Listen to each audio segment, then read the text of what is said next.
তোদের ক্ষমতা থাকলে 15 ইঞ্চি খুলে 12 ইঞ্চি নিয়ে আয়। আমি তোদের একে একে কুত্তার মতো হারাবো। আমি রসুলপুর তোর বাজারের বনমা সাউন্ড তোদের ওপেন চ্যালেঞ্জ করছে।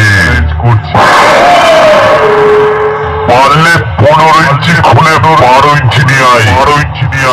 যতবার এই বনমা সাউন্ডের সঙ্গে কম্পিটিশন করতে আসবি ততবারই কুকুরের মতো হারিয়ে তোর মাথা ন্যাড়া করে গলায় জুতোর মালা পরিয়ে গোটা গ্রাম ঘোরাবো। বুঝলি? আমি রসুলপুর উত্তর বাজারের বনমা সাউন্ডের মালিক দীপক।